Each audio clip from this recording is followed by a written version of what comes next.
it's Julie. Today I want to give you an update on my TBR for this year. I have unhauled quite a lot of these books that I've decided not to read or DNF'd or didn't like. So for the covers of those books, go to the rest of the internet or check out some of my previous videos. I'll start by going through the ones I've actually read and finished. The first book on my TBR that I finished was The Wall Creeper by Nell Zink. I didn't like it and I unhauled it, which is why I'm not holding it up. It just felt pretentious and bad. You can check out my review in my summer reading wrap-up video.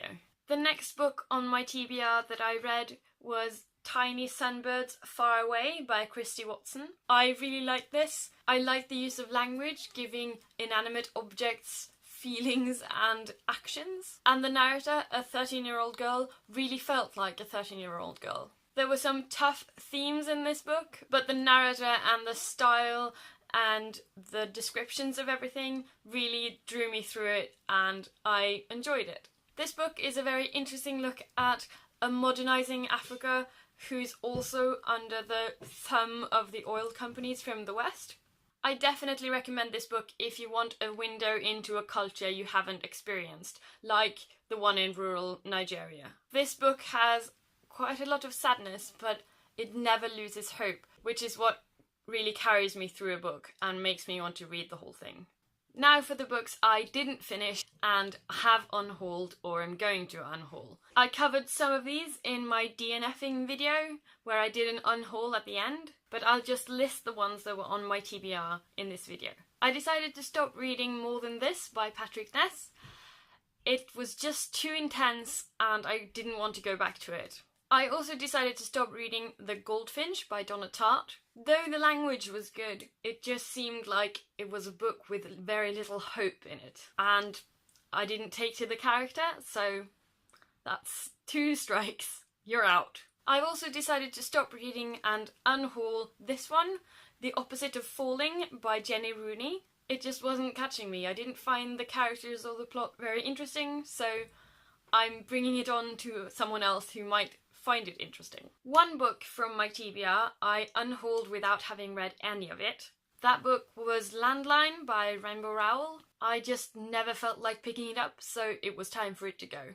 And then we have the books that are still on my to-read list, or at least to-try list. The first one is My Brilliant Friend by Elena Ferrante. I've heard mixed reviews, so I'm not overly excited to start this, but I will at least try it. Next is Jack the Lad and Bloody Mary by Joseph Connolly. This one is a big one and it seems like there's a lot of misery, so I'm not super excited about this one either. Next is Unless by Carol Shields. I've heard good things about this, but it also seems like a heavy book theme-wise. I find heart-wrenching books quite draining, so that's mainly why I'm putting this off a little. But, as with all the other ones, I will try it. Then we have The Spy by Paulo Coelho. I know this book has a sad ending from the flap, so I'm not overly excited to read it, but I think it's going to be very interesting. This book has more of a high priority on my TBR list. Finally, we have Swing Time by Zadie Smith. Here, the format is putting me off a little. It's such a big book, even though the text is big and it's not that huge, it's just harder to fit in my handbag. In addition, I think this one deals with some heavy themes, and that keeps me from picking this up at the first available moment. But along with The Spy, this one is at the top of my list. Now on to some bonus books. These are books that I hadn't read at the beginning of the year, and that should have been in the original lineup, but for some reason I forgot. First, I have this book, The Opposite of Loneliness by Marina Keegan. This is a collection of essays and stories by a young aspiring author who died very young, but this is a collection of her best work. It's very sharp and incisive, and I loved these stories and essays. It's like they were written for me by someone who's thinking like me and is of the same generation as I am. One of the stories actually made me cry on public transport. The stories are so short. I started one when I got on the bus, and by the time I needed to change buses, I realised this book was going to make me cry. This author has a voice that just sounds so near and clear, and I love it. I'm so sad that there won't be more from this author. Then we have a book I still have to read.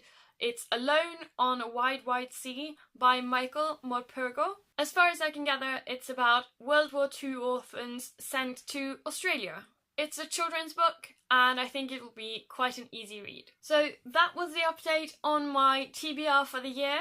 I hope to get to these books before the end of the year, and at least give every one of them a chance. I hope you liked this video, and I'll see you next time. Ha there!